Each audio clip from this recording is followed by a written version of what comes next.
Jayom Vishnupad Paramahamsa Parvajakacharya Astar Sata Sri Srimad His Divine Grace A.C. Bhaktivedanta Swami Prabhupada Ki Jai.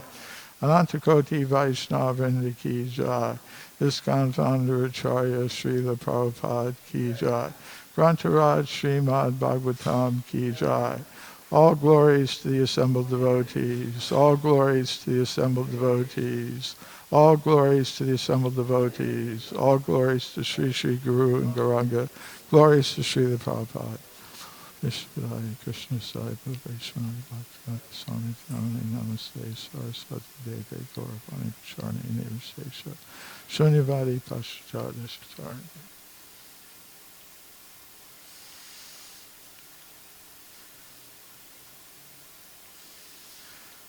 I was told text 21 would be the verse today. Is that?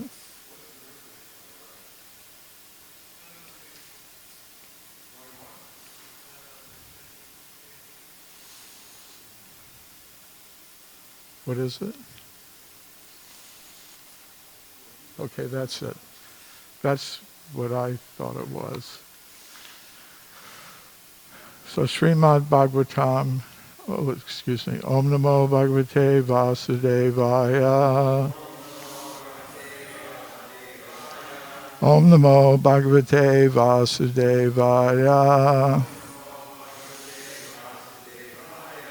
Om Namo Bhagavate Vasudevaya. Srimad Bhagavatam, Canto 3, Chapter 1, Questions by Vidura, Text 21. Tatrata Sushrava Suhrit Vinashtim Vanam Yata Venuja Vani Samshayam Samspardaya Dagdam Atanusochan Sarasvatim Pratyag Yaya Tushnim Tatrata Sushra Surit Tatrata Sushrava Suhrit Vinashtim Vanam Yata Venuja Vani Samshayam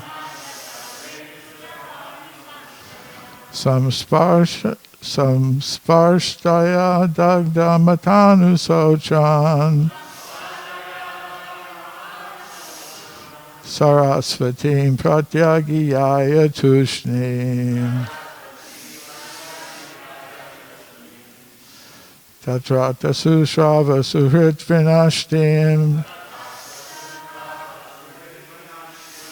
Vanam Yata Venuja Vani Samshayam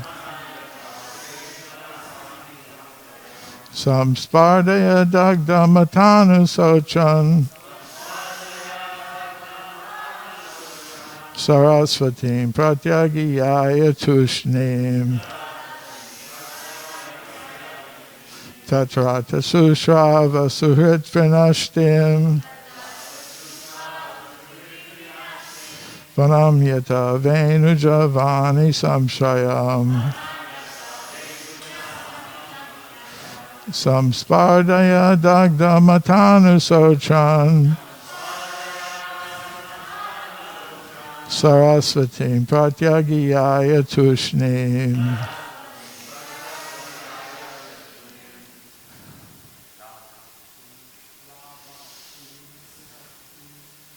Jata Sushrava Vinsatim Vanam Yata Venuja Vani Samshayam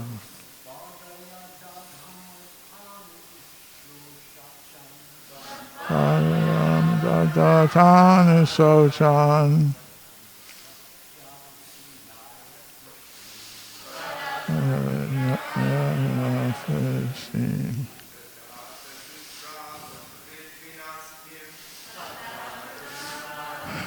Resting.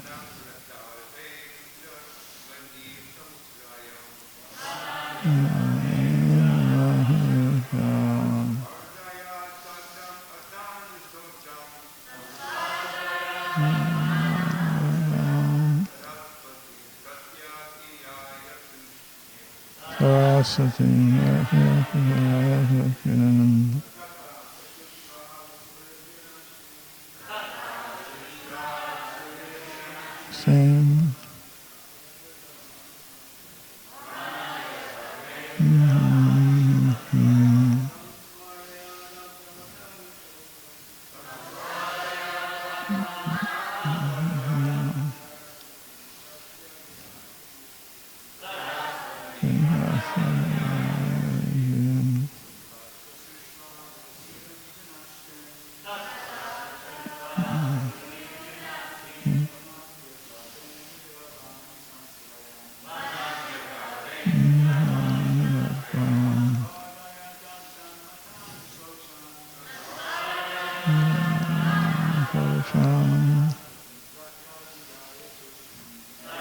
Satim Pratyag Sushnaim Vaishnavis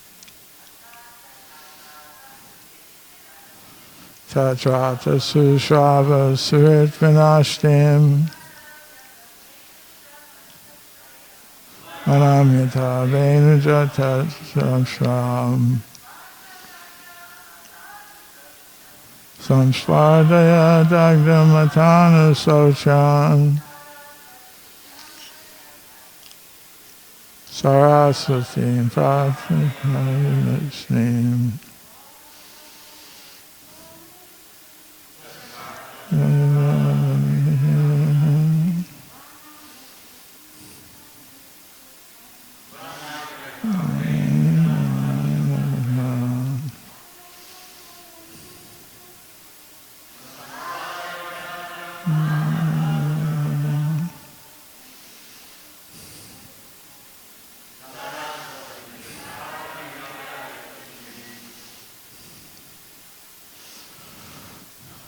Tatra, there.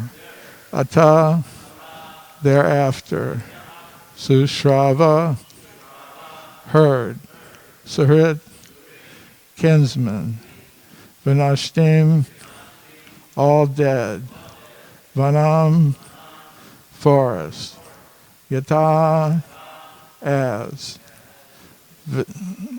As much as. Venujavani, fire due to the bamboos. Samshayam, friction with one another. Samspardaya, by violent passion. Dagdam, burnt. Ata, thus.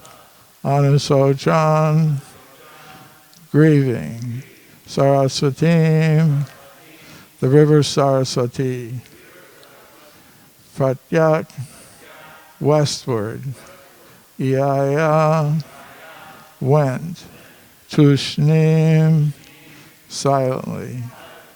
Translation and purport by His Divine Grace, A.C. Bhaktivedanta Swami Prabhupada. Translation.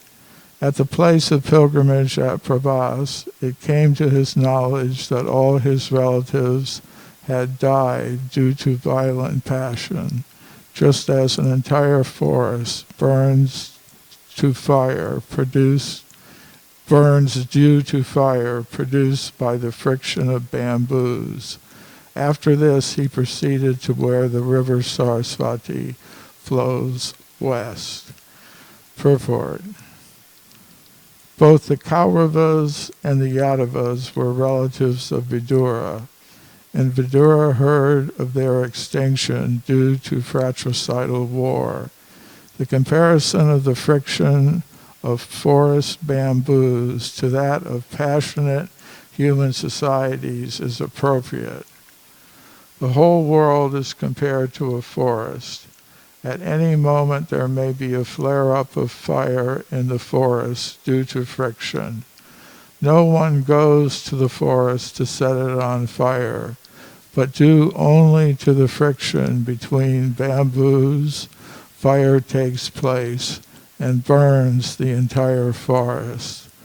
Similarly, in the greater forest of worldly transaction, the fire of war takes place because of the violent passion of the conditioned souls, illusioned by the external energy.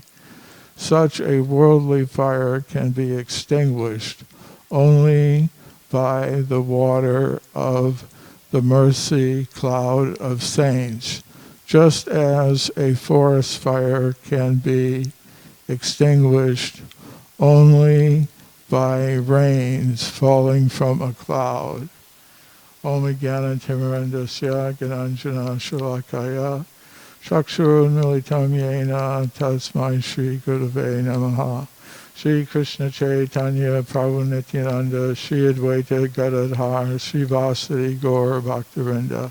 Hare Krishna, Krishna Krishna, Hare Hare. Rama, Hare Rama, Rama Rama, Hare Hare. So living in Southern California, we have experience of these things. Usually every summer there are huge forest fires that take place in California and the western United States. And you see on the news, oh, it's 4% contained, it's 5% contained, but sometimes these fires just keep on burning week after week, month after month. And they only come to an end when the rainfall comes. The rains come on the storms across the Pacific Ocean that come our way. So they may be trying with all their firefighting efforts to control these fires, but they may have their airplanes scooping up water or carrying chemicals, bombing the forest fires with these big aircraft, and putting in thousands of firefighters and volunteers, but they don't get it under control until the rains come. So we pray like that every morning. Samsara Dava Nalita Loka Shanaya Karunya Ganaganatvam. Means the material existence is like a forest fire, and the only hope is the mercy of the bona fide spiritual master who is Krishna's representative, and by the rains of the mercy of such souls, the forest fire, the blazing forest fire of material existence in our hearts and surrounding us can be extinguished. So, Srila Prabhupada mentioned in the purport, the fire of war takes place because of the violent passion of the conditioned souls. Like today, these days, people are very much concerned about the possibility of war. Will Russia invade Ukraine? Will China invade Taiwan? So many things, they're concerned. Yes, there's some friction among the bamboo trees in the forest, and the wind is blowing. And they're concerned, yes, there may be a spark that will turn into some great forest fire. Of course, even without war, there's the blazing fire of material existence. Janma mrityu jara vyadhi dukkhadosh anudarshanam.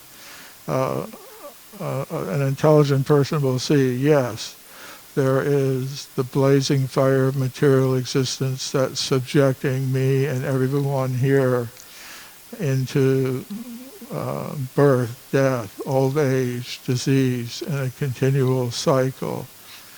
So what is the solution?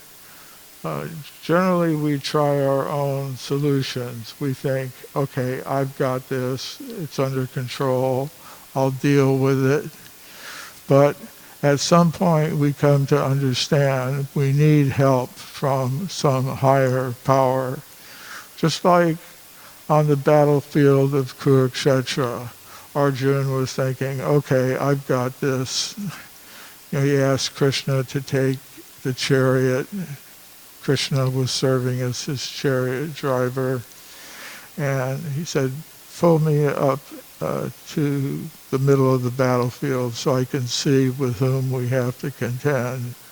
But then he kind of lost his nerve, seeing on the opposite side friends, relatives, gurus, and he began to become a little bit confused about his duty. He tried to figure it out, but in the end, his body was shaking. His skin was burning. His mind was totally confused, and he couldn't figure out what would be better, to kill these relatives or to be killed by them. And he was thinking, maybe I should just go to the forest or something, but he couldn't even decide on that. So eventually he had to surrender to his friend Krishna and say, Shishyasteham shadi mam tvam prapanam. Please instruct me. We're not just playing like friends anymore. I need help. I need instruction to get out of this dilemma. So eventually we all come to that point where we decide we need help. At least I can say for myself, in coming to Krishna consciousness, I would think, okay, I've got this under control, I'll figure it out. But sometimes you come to an understanding that all your resources, all your so-called intelligence, everything else is not sufficient to get you out of the situation, to resolve the dilemma that you're in. Sometimes I think, yes, I became Krishna conscious because I was inquiring and I wanted to know the truth, and certainly all that is there, but the real crux of the matter is become completely frustrated with your material existence, with your possibilities in life, and there's nowhere else to go but to surrender to genuine spiritual authority.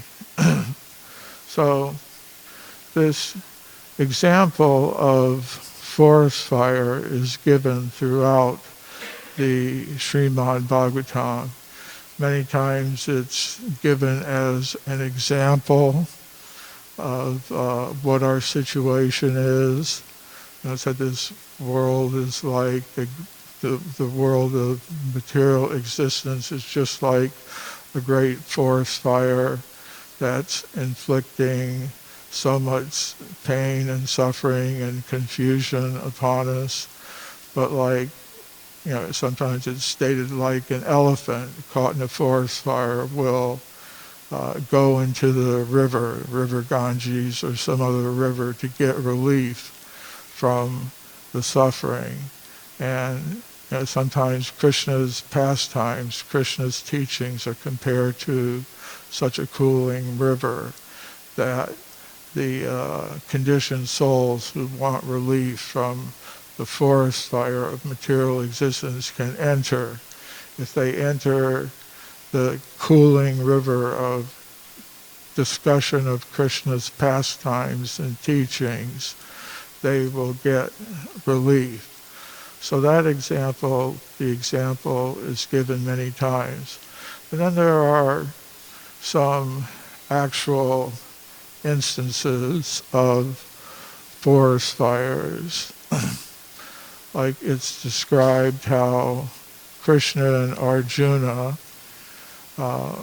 once Krishna allowed Agni to burn a forest that belonged to Lord Indra, the Khandava forest. And the forest was full of all kinds of medicinal herbs and plants and things like that. So Agni needed those things for some recovery, so Krishna allowed him to burn this forest. And Arjuna and Krishna were there, and Agni was so grateful that he gave some gifts to Arjuna, his Gandiva bow, his armor, his chariot, the horses for his chariot. And he also agreed to, there was a demon, Mayadanava, who was saved by Arjuna and Krishna, and he was also grateful to them. So he built an assembly house, a fantastic assembly house in Hastinapur for the Pandavas. And then in Vrindavan, there were a couple of forest fires. One took place, it took place at night, on a summer night, and the residents of Vrindavan, they were peacefully sleeping, but all of a sudden a forest fire, surrounded everyone, and they went to Krishna and said, "Please save us." They just understood that Krishna had some powers. They didn't think he was the Supreme Personality of Godhead, but they'd seen he'd been able to kill some demons, and Garga Muni, who had done his birth ceremony, had predicted this child will do some amazing things. He'll rescue you many times. So they thought, okay, he's some powerful entity. So Krishna stated, swallowed up. The actual Sanskrit word is apivat, drank. So he drank or inhaled all the flames of the fire and put it out. And then another time, Krishna and the cowherd boys were out herding the cows, and not just cows, but according to the Srimad Bhagavatam, cows, goats, and buffaloes, but especially the cows. Cows had wandered away somewhere. The cowherd boys kind of lost track of them. And they had wandered off to some other forest. Originally they were in the Bandiravan forest, but the cows had wandered off to some other forest. I think it was called the Munjaka Vana. And there had been a forest fire had started, and the cows had become a little upset and began mooing loudly. And the cowherd boys heard them and said, "Well, where are they? We kind of lost track of them." And they kind of understood it was their responsibility. The whole village depended upon the cows for its survival. Their whole economic basis was on the basis of these cows. So they were very worried. They began searching, and they finally came to this Munjaka forest, I think it was called, and they found the cows. So they gathered them together and started on their way back to the village of Vrindavan. And but then the forest fire sprang up. It greatly increased in size, and it surrounded them. with huge flames. I mean, sometimes I've seen videos of forest fires where they suddenly spring up and people have to flee immediately, and on both sides of the road there are huge flames, they have to get through. So it was a situation like that. Uh, in the Krishna book and Srimad Bhagavatam, it's described how they're immediately surrounded by this huge fire, and the tongues of it were reaching, huge size, and it was a very difficult situation. So again, the cowherd boys this time, they went to Krishna. I mean, they understood Krishna to be their dearmost friend, their most lovable friend. They didn't appreciate him as the Supreme Personality of Godhead, but they knew, they had seen him kill some demons and things like that. So they went to Krishna for protection. And they prayed to him, please deliver us. We're your devotees, but how can we be your friends and devotees if we're burned up? So please save us. And Krishna said, just close your eyes. So they faithfully just closed their eyes. And while their eyes were closed, it said Krishna swallowed the fire. And then he asked them to, okay, now open your eyes. They opened their eyes, and the forest fire was completely gone. Not only was the forest fire completely gone, they were back in the Bandiravan forest, nearer to home. And, they went back to the village, and they told everyone, the elderly gopas and gopis, their mothers and fathers, and all the elderly residents of Vrindavan, wow, we were out today, Krishna killed the Pralambasura demon, and then after that there was this huge forest fire, and Krishna completely saved us from it. And they were thinking, our friend Krishna, he must be some kind of demigod or something, and maybe we're demigods too. And that's, demigod, according to the Vedic understanding, is a jiva soul, just like we're jiva souls. And a jiva soul who is greatly empowered with longer span of life and more highly developed senses and abilities is kind of in our same category, not in a different category, different tattva. There's Vishnu tattva, there's Jiva tattva, they're different. So they didn't understand Krishna to be the Supreme Personality of Godhead in their usual state of mind.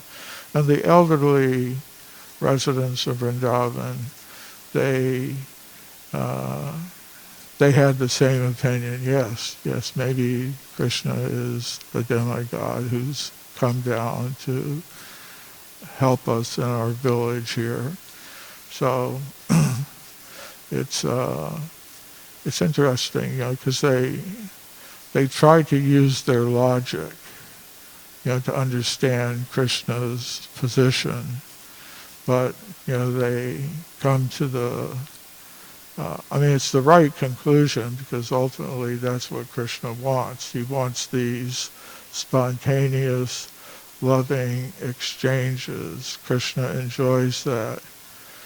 Ekabahu Sham. Why does Krishna expand himself into so many different categories of beings? For enjoyment, Anandamaya Vyasat. So that's what Krishna really enjoys more than anything else, his relationships with his eternal associates who have this spontaneous loving attraction to him as friend, lover, child, master. So Krishna reciprocates with them like that. So whether we're in the forest fire of material existence or in Krishna Leela, confronting a forest fire, the solution is to approach Krishna, approach Krishna's representative, take shelter of the cooling river, of the discussion of Krishna's pastimes and teachings, engage in devotional service, and take advantage of the mercy of the spiritual master who's raining down clouds of mercy to extinguish within our hearts the burning fire of material existence. Hare Krishna. So any comment or question? Yeah.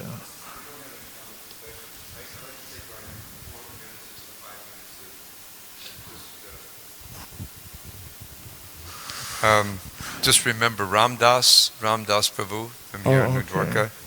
Dwarka. Today's his disappearance day, so we've always kind of like said a few words about Ramdas. Please. Yeah. So yes, for those of you that don't know Ramdas, that's his picture there at the feet of Srila Prabhupada of the Asasan. He was the head pujari here in New Dwarka. He joined here in the 80s, I think around 1980 or something like that he joined. And he passed away in the year 2000. So when he came, he was pretty much a person who lived, he lived in New York. He really didn't have many things to do in New York. He decided to go to California. He wanted to join the Rosicrucians. It was like a Christian group, I think, or something like that. Rosicrucian, that's right. Okay, that's it. And yeah, he wanted to go on a farm. And so he went to California. So he arrived in California sometime in 1980. And he stayed overnight at a homeless shelter in downtown Los Angeles. The next day, the devotees had Harinam Sankirtan. And they happened to go by this particular place. And Ramdas saw them, and they gave him a dinner card and a Back to Godhead magazine, and told him to come to the temple. So the next day, he walked from downtown all the way here to New Dwarka Temple. It was about 10 miles or something. So he walked. It took him several hours to get here. And he met a devotee here, and he stayed for the day, took prasadam, and then a particular devotee asked him, well, what do you think about being here?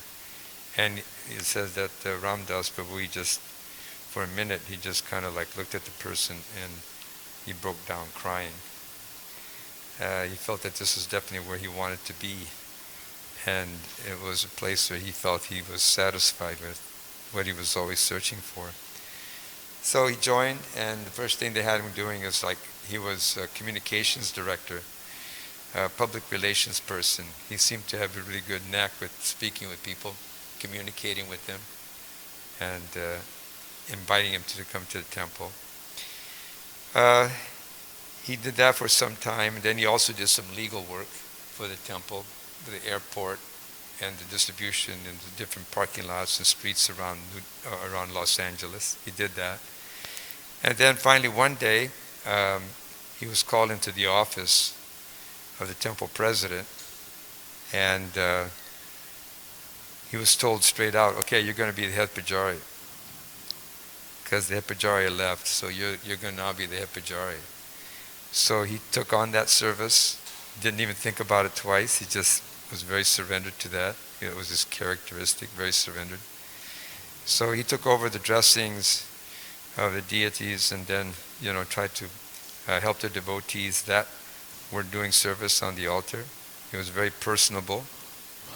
That's one reason why he was given that public relations service. He could talk to people, converse with them very nicely, and encourage them. And he dealt a lot with a lot of the devotees' personal problems. Devotees loved him. He was like a jolly green giant, kind of thing, because he was very tall, and well over 6'2" or 3", big statured person, kind of like muscular, big huge hands.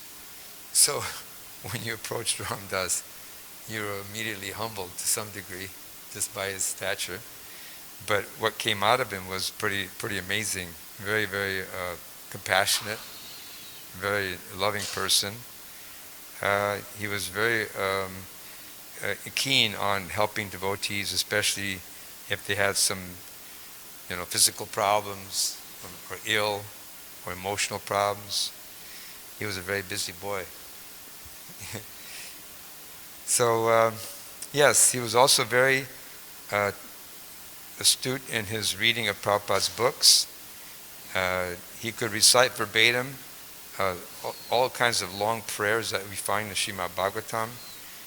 When he would be on the altar doing a puja, he would chant the Sanskrit verses, prayers, and then he would say them in English, by heart, verbatim. So he was very astute in that. He was really renowned around the temple here for being a person who would always carry some prasadam with him. Whenever he had this big, huge bag that whenever you saw him, you'd have a huge bag on his shoulder. And it was like one of those kind of bags that you dug in deep and anything could come out of it, really. But he'd have like samosas, and he would actually cook down burfi for the deities. And normally, you just have a little piece, but his pieces were like like 8-ounce bar of burfi that he would carry in his pocket. And then if you were feeling down or blue, he'd pull out either a big old huge samosa or he'd pull out one of these wonderful burfis. And it really put a smile on anybody's face that was there. And not only that, but he would sit there and discuss with you if there was any problems. So very, very compassionate kind of individual. So he was doing that for many years here in New Dwarka, in the 80s, all the way till, like 1990s or something, when he became ill. He had a heart condition, and so he had to give up that service as Pujari, head Pujari. He was the head Pujari. And he had to give up that service, and then he decided he wanted to go to Vrindavan and pass away in Vrindavan. And I think that's really an amazing characteristic of Ram Dass, that he was, you might say, brave enough or staunch enough or devoted enough to just more or less drop everything and move to Vrindavan, to leave the planet. And so on that particular level,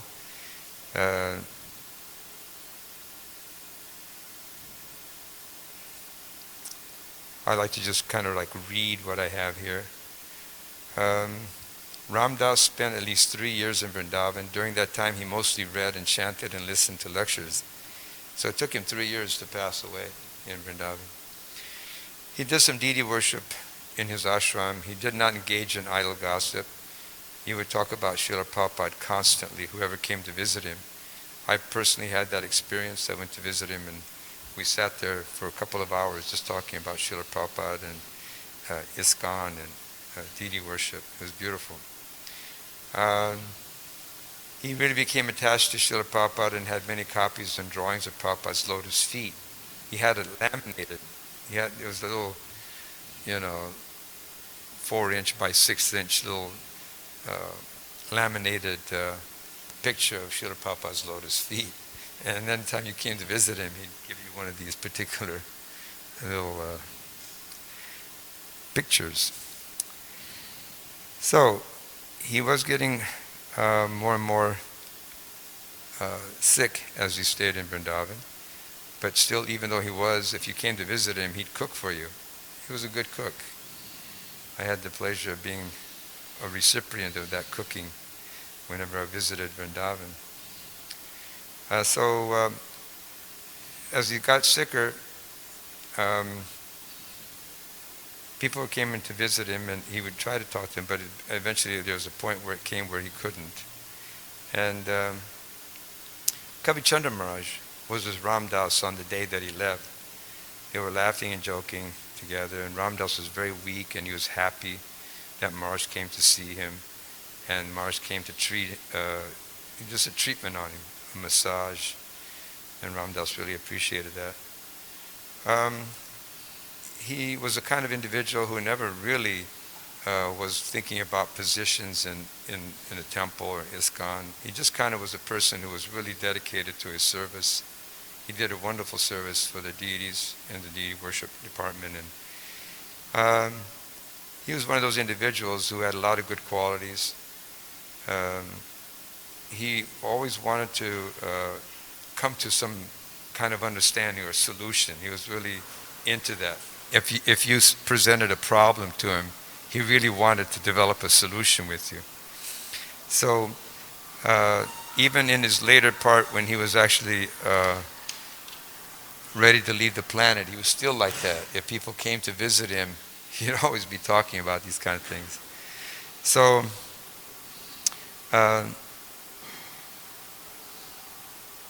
let me read here.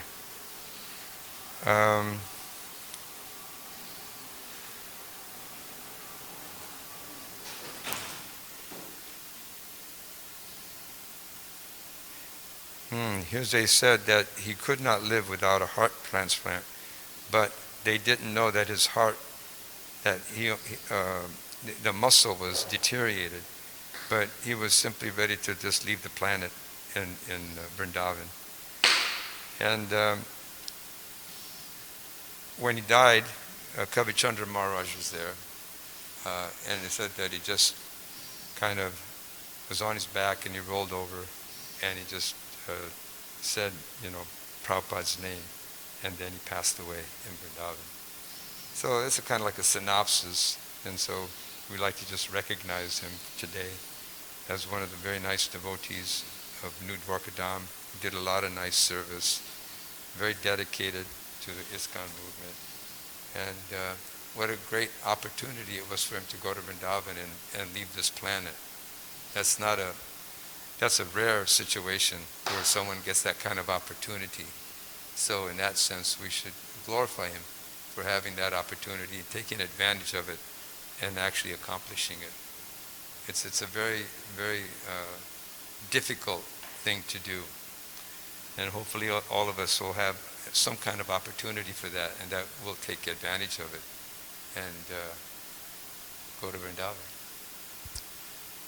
Ram Das Prabhu ki jai. All right, thank you very much. Hare Krishna.